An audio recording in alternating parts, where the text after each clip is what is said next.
Hello, hello, hello, hello. This is Janine LaRue again for the LaRuelist Cafe. And I know you guys have been sitting there waiting for the last 48 hours since our last show where you just want to see me. So here I am. But I know that's not the only thing you want to see today. I am so very excited about this particular show because we have someone who is just a darling for all of us. I am just really, really excited about this guest. And it's none other than the second ever Lieutenant Governor for the state of New Jersey, the first ever African American woman who has won an office statewide, someone who we call Madam Lieutenant Governor, and I call my good friend, Lieutenant Governor Sheila Oliver. I am so excited to be on the LaRuelist Cafe. All of us who know Janine, she was one of the first in the State House that began to walk around with a camera, introduce everyone to Facebook, and tell us all we better get prepared because technology was on the way. And look what she has done from the original LaRuelist to now her own webcam. Well, I'm just honored that you're here today, and I'm going to tell you how honored I am. Since we've been shut down, about 4 or 5 weeks, my attire has been all types of T-shirts. So you got me out of my T-shirt today. I guess I look okay. I couldn't have people talk about me that I'm interviewing the Lieutenant Governor with T-shirt on, and then my hair started growing in places where it should not have. You know how it is when it's natural. So I had a baseball cap on for most of my shows.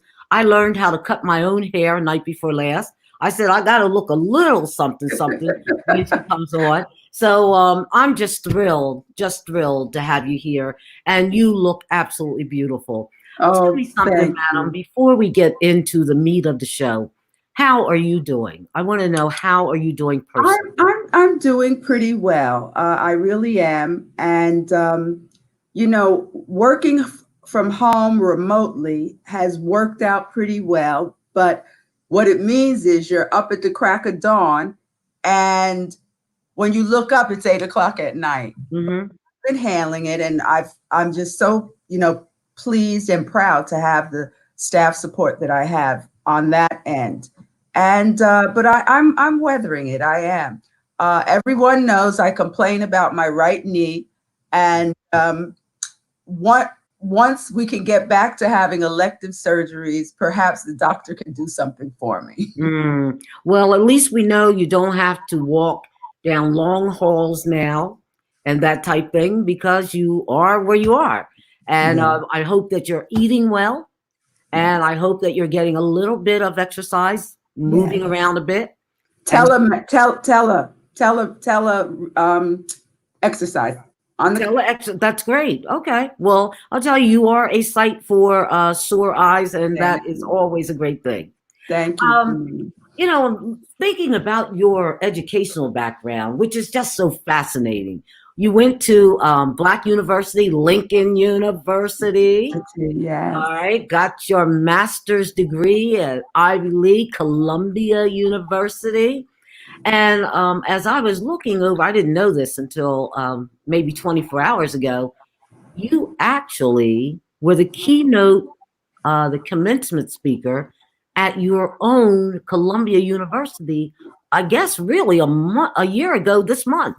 Absolutely, I was. And, we always say it's a small circle. And we all know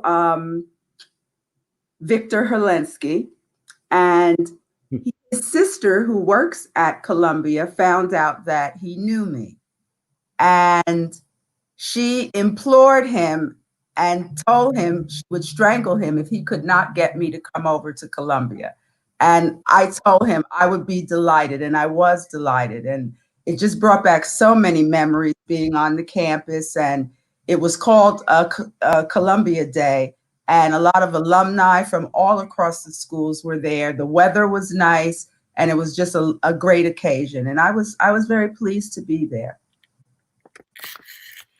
Well, I have to tell you, when I saw that, it just really brought back a lot of emotions within myself, because I know that we don't have, especially women, we don't have an easy walk. Even after we get all of our credentials and start our career, it's not always that easy. And for you to go back to an Ivy League campus as the commencement speaker, being introduced as the lieutenant governor of the state of New Jersey. How about that? That's awesome. So you're kind of specializing in being a commencement speaker. You have another one coming up, don't you? Tell me about I do, and I'm so excited about it. It's a campus that I am on a lot because they host a lot of meetings and seminars and conferences, but I will be presented with an honorary doctorate degree by the New Jersey Institute of Technology, more familiarly known as NJIT. And when Dr. Bloom called me and told me that that is what they had decided, I told him that I was excited to a T, because I so respect the graduates that come out of NJIT. I don't think people in New Jersey know it, but NJIT is ranked as one of the top engineering schools in the country. And graduates come out of NJIT, they immediately go to jobs where they earn six figures. So I'm just so very, very proud to be their commencement speaker this year and to receive that honorary doctorate. So it's not just the commencement speaker. I understand this is going to be a virtual commencement.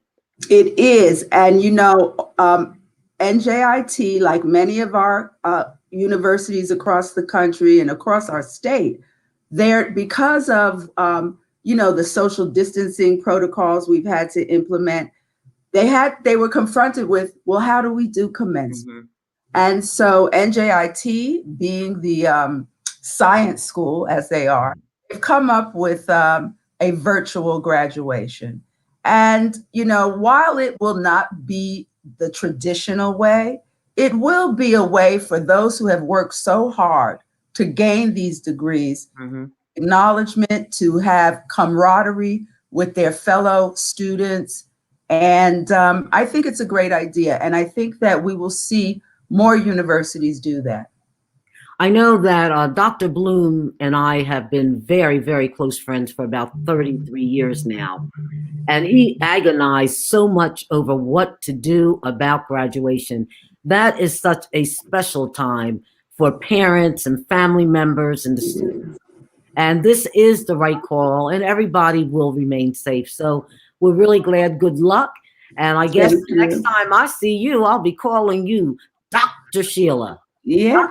Well, ironically, my undergraduate school, Lincoln University, presented me with an honorary doctorate of humane letters. Okay. And Montclair State presented me with an honorary doctorate as well. Essex County College, some years ago, presented me with an honorary doctorate. And Berkeley College did as well. So one of these days, I might just begin to be known as Dr. Sheila Oliver. Well, you know what? You are way above Dr. Sheila Oliver to me, but that is amazing. So you will have 4 doctorate degrees. That is amazing. Well, you know what? You also have done some other things that are amazing. And I know we have one of your biggest fans, Bill Caruso, is watching right now. He thinks you walk on water. I love Bill Caruso, and Bill Caruso knows that. And we've remained in touch. Of course, he left the State House, and he's with Archer and Griner, and he's doing great work. Yeah. One thing that amazes me about him, and those that know him, he has taken up kayaking, and he goes out on the Mullica River and all these other places, and he's got the full wetsuit on, and worry about him. And when he posts photos of himself kayaking, I'm like, Bill, what what if a big wave comes and knocks you over? But Bill Caruso, you know I love you.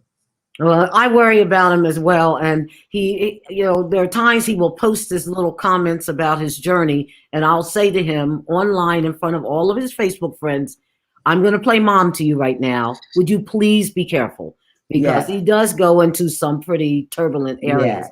But I think about Bill when I think about you, because we got the chance to see you sworn in twice as somebody who I didn't think in my lifetime I would live to see an African-American woman become the Speaker of the New Jersey State Assembly. Tell us about that, madam.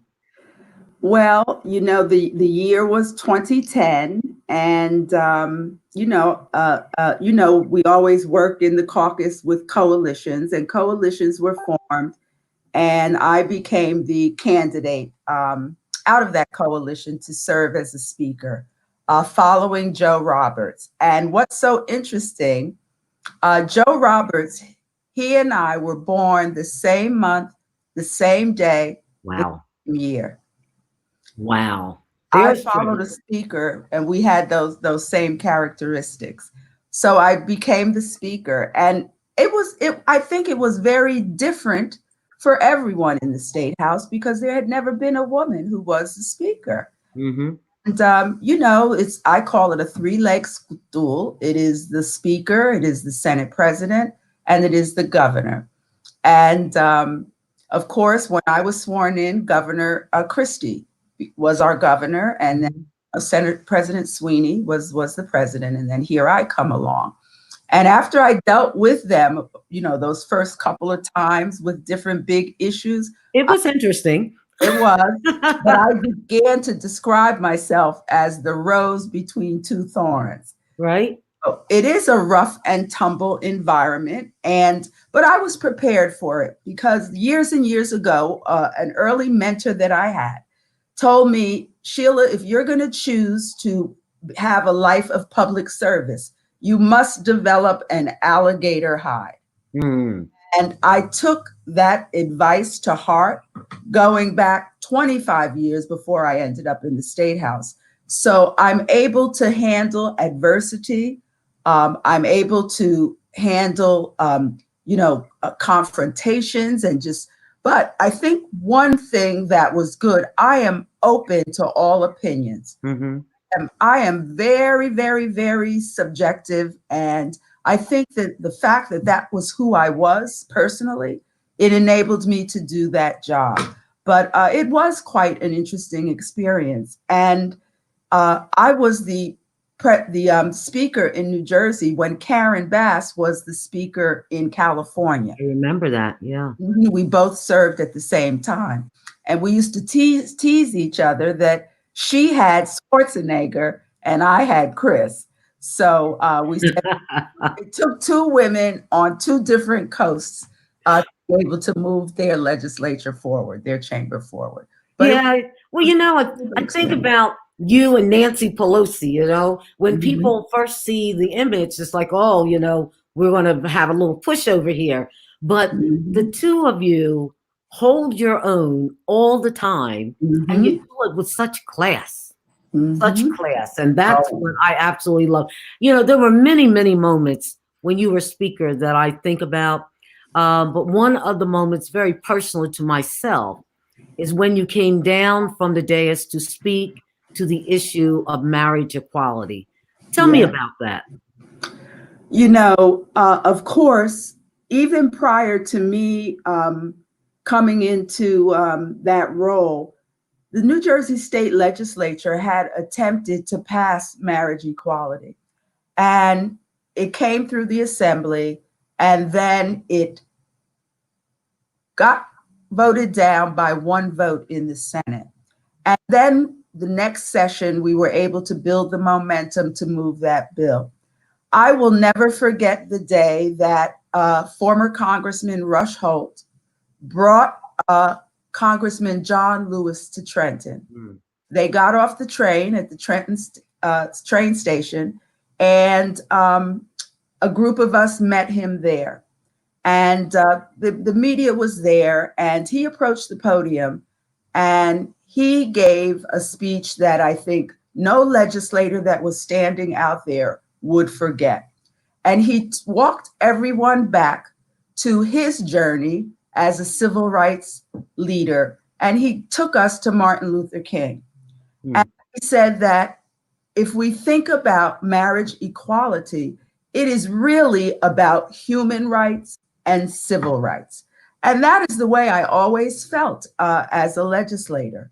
I think that that bill, and we know Senator Loretta Weinberg was quite forceful and teamed up with broad coalitions all around the state to make this happen. And I also remember former Senator Lesniak was at the forefront of that fight as well. But it was very easy for me to do, and it was very easy for me to stand up in the well of the chamber to try to convince any legislator that was hesitant to cast a vote for that it was no different than 1965 when Lyndon Johnson shepherded the Civil Rights Act of 1965. It was no different than the elimination of Jim Crow. It was no different than outlawing slavery in this country. So it was a very easy vote for me. It was a very easy, movement to sign up with. And look what we have today in New Jersey. And I like to think that we were one of the states, along with a couple of others, that had the good sense to do what was the right thing. Well, it was an amazing moment to sit on that floor. And I have to tell you, it was a long, long journey. I never thought I would see that in New Jersey. And I was so thrilled that you were at the helm as it happened. And speaking at the helm, I mean, I think that when women come to the table, great things do happen.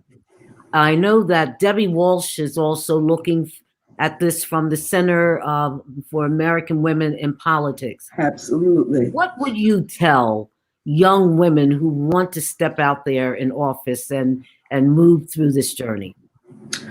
I would say to younger women, and I do all the time, first of all, you have to be willing to take risks. You have to be willing to just step out and become engaged. That is who I was as a young person. My journey began in high school.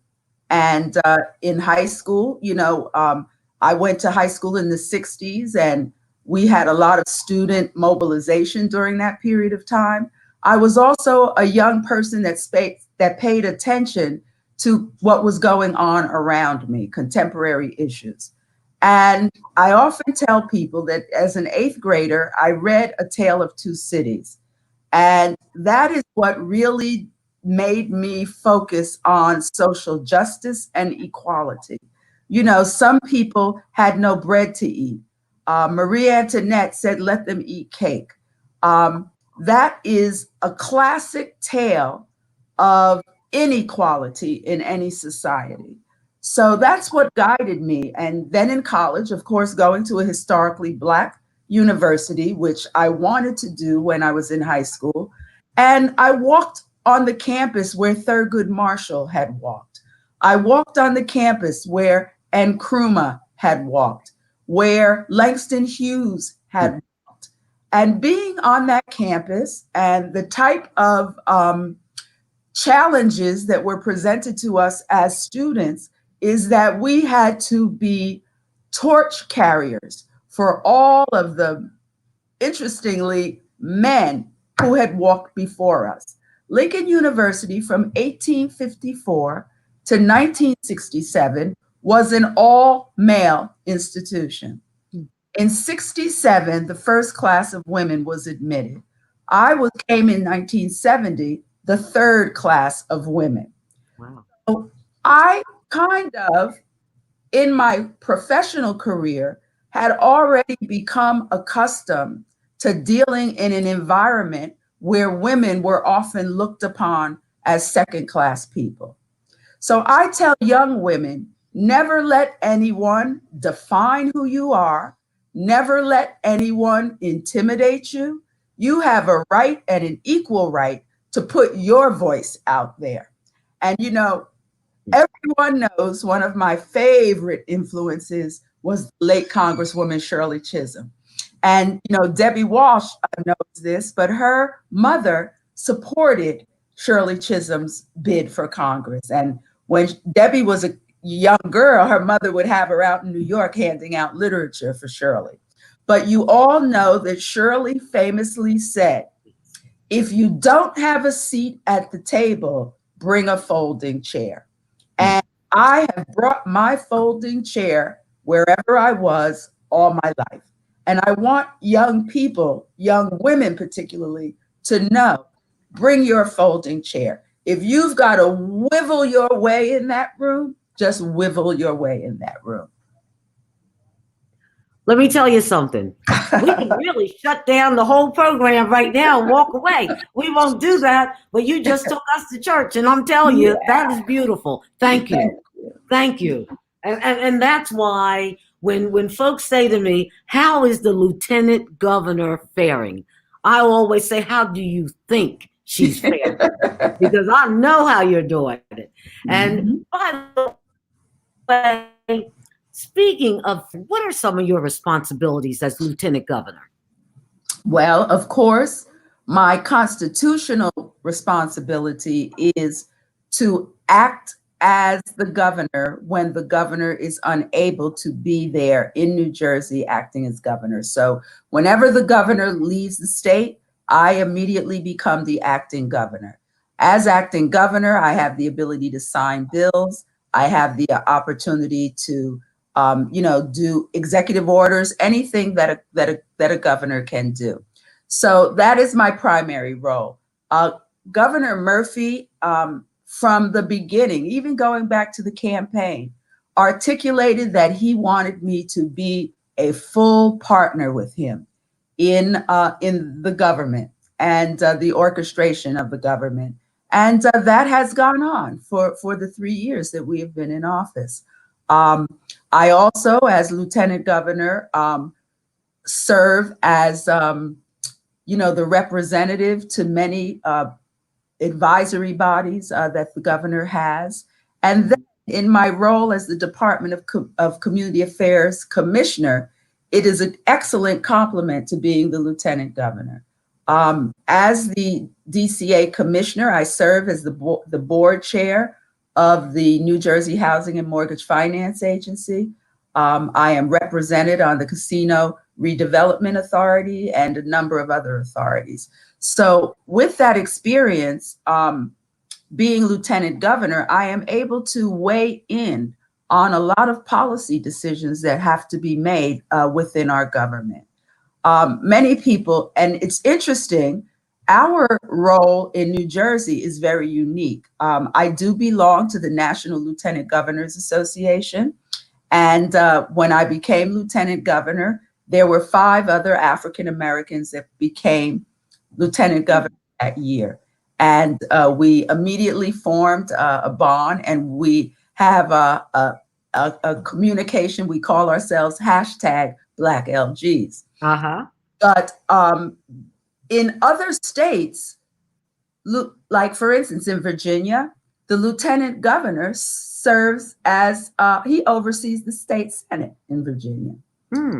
In other states, you could find the lieutenant governor being the treasurer. In some states, it is just ceremonial. In Louisiana, the lieutenant governor is the head of tourism. And, tourism is a big deal in Louisiana with New Orleans. But I think that in New Jersey, when we had the referendum and we made the decision that the lieutenant governor in New Jersey had to also serve as a cabinet official, I think that that was a very good choice because it enables whoever is the lieutenant governor to roll up their sleeves and get engaged in the work of the total administration. So as I recall it, you also have the choice of which cabinet you would want to serve. Did you choose the Department of Community Affairs? Interestingly, I think that the governor was influenced by people who came to him and influenced him. Mm-hmm. I think that after, the broad-based support that he had all around the state, and because of my long history in being engaged in government at the local level, municipal and county level, having been in the legislature, knowing all the members of the legislature, Mm-hmm. knowing all the mayors, because we have local government services within DCA and we have to approve the budgets of all the 565 municipalities. Many people came to Governor Murphy and said, there's no other choice for Wow.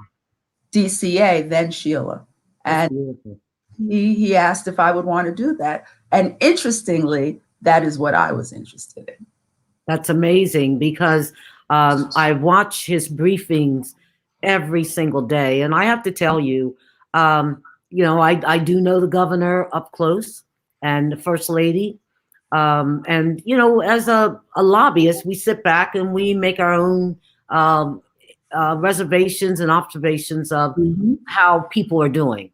During this pandemic, your administration has done an amazing job.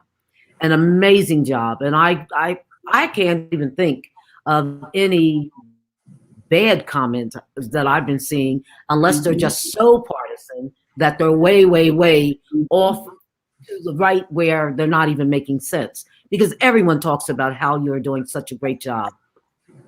Yeah, no one can dispute, no one, even within the partisan divide, that Governor Murphy is entitled to having an S on his chest. One should remember that he went in a hospital on the 4th of March to have a surgery and to have a tumor removed from his kidney.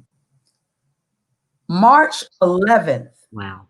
Phil Murphy was at a briefing as we were beginning to address the coronavirus. 1 week. 1 week. The energy that he has shown from March 11th up until day, he begins his mornings early, dawn. He doesn't finish until late at night. He utilizes his involvement with governors around the country to sort of look at best practices in terms of how we proceed. His ability, because of his history as a member of the diplomatic corps in the Obama administration, he's formed a lot of relationships, not just in the federal government, but all across the country.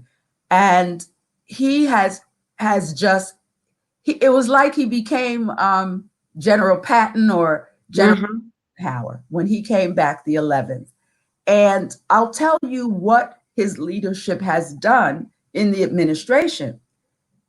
We are probably working as a whole total team. Every department, every agency, every staff position within the governor's office, it is like a well-oiled machine.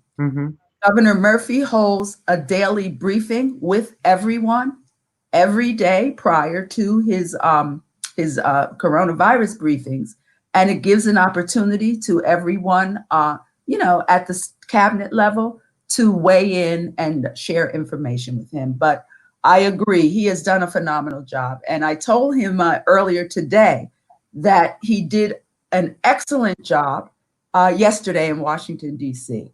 And everyone, I'm sure, saw his time that he spent with President Trump.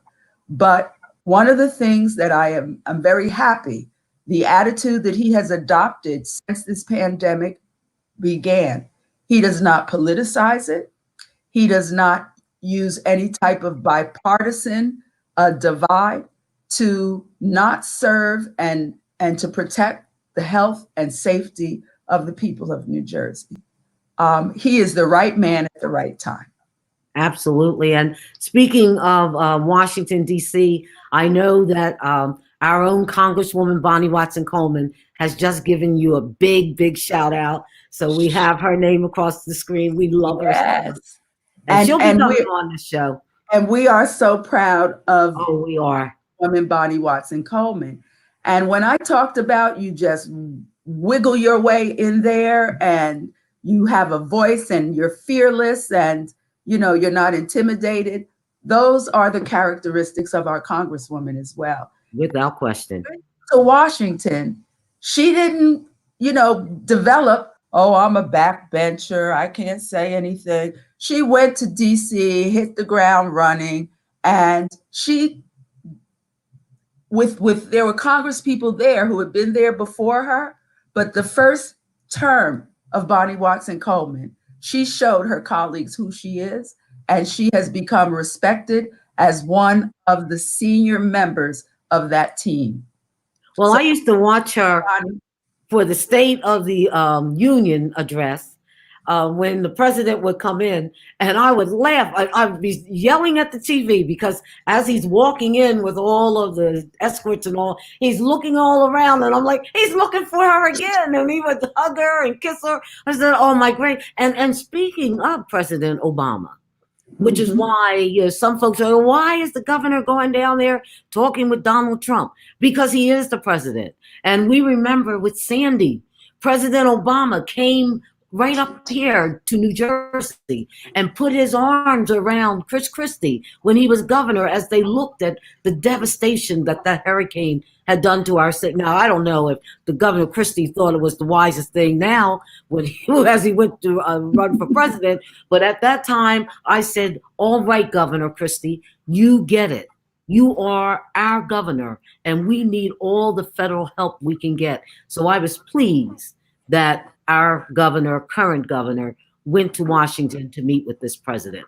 Exactly. And while, of course, he was there to implore the president to deal with providing financial support to the states, because all the states and local governments are going to suffer because of what we've had to do.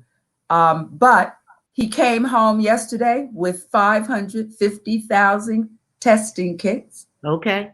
The president is in the middle of sending to New Jersey. They began that process yesterday. The president is giving the green light to more PPE coming to the state of New Jersey.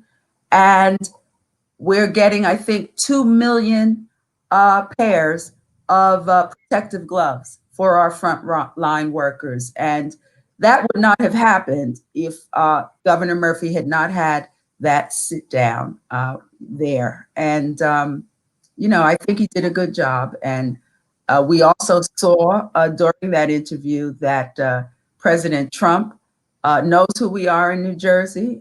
His golf course is here. He grew up right across the river from us, and he had nothing but good things to say about our state.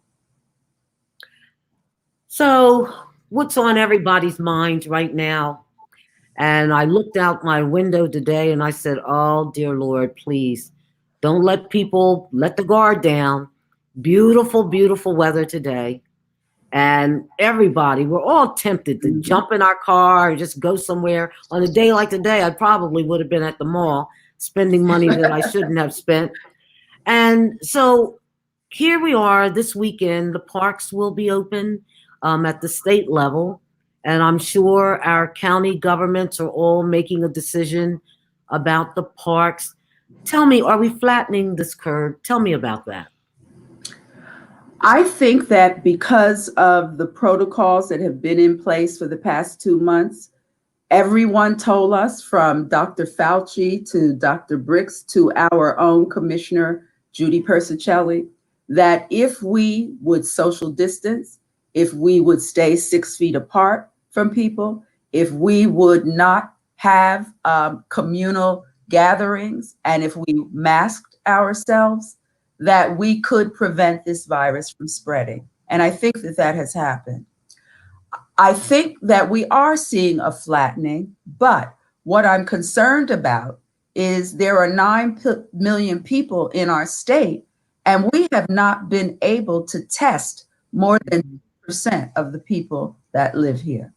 I think that now that we are getting access to testing materials, and let's give a shout out to our own Rutgers University, because the bioscientists at Rutgers have developed a test, and they can test the coronavirus in either saliva, um, or a nasal swipe, not the long nasal swab that has to go back into the inner sanctum of your nasal passage. But I think with expanded testing, we are going to see the numbers of infected increase, and that worries me. So when the governor said he would open up the parks commencing 6 a.m. Saturday morning, he has repeatedly said he didn't want to be an ogre in closing up the parks, but keep people safe. And he has let everyone know that he is more than prepared to reverse his opening up of the parks if people do not respect the social distancing protocols we must have. And I can speak to that because I live across the street from a county park in Essex County. And even when the parks were closed, you saw guys out on the soccer field. You saw guys having pickup basketball games. The walkers, we have a rubberized walking track, and the walkers, that was fine. But we knew we shouldn't have children on playground equipment and other kinds of things. So it had to happen. Now people understand, because in the early days of the actions we all had to undertake, no one really knew a lot about coronavirus and what's a pandemic and what does this virus do to people. In the Black community, there was an urban myth that African Americans couldn't contract the coronavirus. But we know that's not true. African Americans in New Jersey represent disproportionately the number of people infected, and certainly we've lost many lives to this virus. But it had to happen. I do believe that because of this virus, I tell people this COVID-19 is never going to go away. It is here. It is here, and it will mutate, and it will take different forms, and we have to remain forever vigilant. I think this is going to change a lot of how we live our lives, not just in New Jersey, but all across the country. I've had friends who have had to fly different places, for business over the past 2 months. And they tell me they've been on flights where there were only 10 people on flights. Many people have canceled weddings and other family kinds of celebrations. We know that's a necessary thing to do. My brother's mother-in-law turned 80 2 Saturdays ago, and we had a virtual birthday party. And I think these are the things that we're going to have to do until we get more data about this virus and what it does. But I would like to just urge everyone that is watching our podcast this evening to stay vigilant, continue to social distance, continue to wear your mask. And when you are out in the supermarket and other kinds of public places, just be mindful that the virus can spread. I also want to give another plug on that as well, that in the parks and wherever else people go as the weather gets better, please, please, when you remove those masks, discard them in a waste container. Those gloves in a waste container. I walk my dog every day, and it just upsets me so much to think that people have just left the gloves on the sidewalk. That's not what we need either. Horrible, horrible. And I know that Senator Lippman in her county, Bergen County, which was the first county affected by this pandemic, she took photographs of people just throwing them on the ground in parking lots of supermarkets. And we just cannot do that. And we have to encourage people not to do that. There have been some, a lot of executive orders that the governor has signed over the last several weeks. Mm-hmm. And I know some of those issues are right straight in your jurisdiction. The tenants. Tell us about tenants who are concerned that here we are now, May 1st, a second rental is due. That's correct. And, you know, we all know that New Jersey has one of the highest housing market costs in this country. It is not cheap to live in the state of New Jersey. Right. And many people spend, the feds say that you're not supposed to spend more than 30% of your income on your housing. We know that in New Jersey, many people spend 70% of their income Exactly. to keep a roof over their heads. So along comes a pandemic. People aren't working. For those people that are privileged and fortunate enough to have an employer that can continue to pay them while they are not working, their journey isn't as hard. But look at the number of unemployed people we have in this state. I think about, my mind always goes to single women who are raising children and they work in a place where there's no health care, there's no sick days. Well, now we have sick days as a result of legislation and the support of the governor. But this is tough times for a lot It of is. people. And doing a moratorium on paying rent was the right thing to do. But I think what the public needs to understand is moratorium does not mean rent forgiveness. It means that you're not going to be penalized if you do not pay your rent. And that executive order lasts through May. So what we are doing behind the scenes, we are cobbling together through the various departments every available resource that we have that allows us to pay rental assistance. Wow. DA, of course, is one of the major players in this effort. The Department of Human Services is at that table with us, as is the Department of Children and Families. But DCA is out front with it because, of course, through our Division of Housing and Community Resources, we are already running subsidy programs for rent. We are already running subsidy rental programs for veterans, for the disabled. So very soon there will be an announcement of an emergency rental assistance program in the state. And we've worked very closely with HUD because one of the other things that concerns me is a lot of federally funded rental assistance programs. They set limits on what the annual earnings can be of someone who can receive assistance. In New Jersey, we have higher levels of income who aren't working and who need rental assistance too. So we're working with HUD to get waivers on a lot of those income caps so we can help as many people as we can. I know that Congresswoman Bonnie Watson Coleman and others in her delegation have supported the bill that Senator Menendez put through to dedicate money from the federal level down to the states for more assistance. We have, through the CARES Act at DCA, received an additional amount of money, but rental assistance is something that's very dear to my heart because I spent over a decade in Essex County, the department that administers that. I have sat across tables and desks with people who were one string away from not having a place for them and their children to live.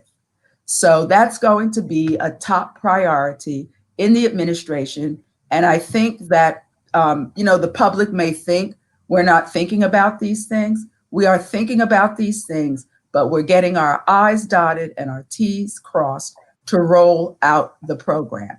And there has been a portal established at DCA, particularly for those that are being hassled and intimidated by landlords. You can go to our portal on the DCA website. You can tell us about an experience that you are having, and one of our housing counselors will follow up and support you. This is great. Thank you for that. What about homeowners, mortgages? Yeah, well, we're working on that as well. And over at HMFA, we work with a number of different lenders, who finance mortgages through HMFA. The governor met with the heads of most of the major lending institutions in New Jersey that underwrite mortgages in New Jersey. And what we are pushing with those lenders is that they allow mortgages to be reconfigured, and the months of rent the months of mortgage that homeowners have missed, put that on the back end of their mortgages. Mm-hmm. So that if someone had a 30-year mortgage and maybe they're down to 15 payments, the 3 months that they have left, put that on the back and make it an 18-month payment that they owe. There are efforts underway in the Congress to get funding, federal funding, to help homeowners as well.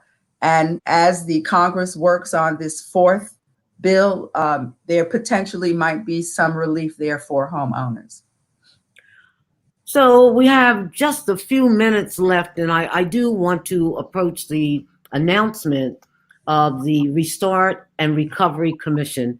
Yes. It's always great when we go through a disaster, as we're going through right now, this pandemic, and then to hear that now we're looking at restart and recovery, because it's almost like, okay, there's like a little light at the end of the tunnel. And I'm so happy to see that you, along with other cabinet members who are key to what's going on here in the state, are serving on this commission.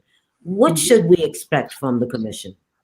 You know, I think, first of all, and Governor Murphy has referenced this many times. We'll all remember when Governor Kane headed up a commission after 9/11.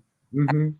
You know, they examined, how do we pull New York out of the economic distress that has been created by what happened on 9/11? How do we restore governments? How do we restore a quality of life for people? I think that the commission is going to be looking at those kinds of issues. But I think front and center, many of us are looking to the people on the commission who have vast business backgrounds, who have vast backgrounds in, putting organizations back together. We want to focus on rebuilding the economy in New Jersey. I think it's a top priority for this commission. And if we look at the membership, they are people who have already demonstrated their ability to tackle big problems like this. I know that I have, received emails and texts from people who say, I want to serve on this. How do you get to serve on this commission? And first of all, we know that we can't have a big, unwieldy kind of a group. But I do think we have a group that is balanced. We have two co-chairs. We have the CEO of Merck, who is an African-American male, and we have the former president of Princeton University, who will co-chair. And we have a small business owner in Newark that is represented there to lend voice and to give voice to the challenges small businesses are going to be confronted with. We have our former Secretary of State, Reverend Regina Thomas. And we know that, Regina has played many roles during her career, in addition to being a pastor. And she currently is working at a national level with the American Federation of Teachers.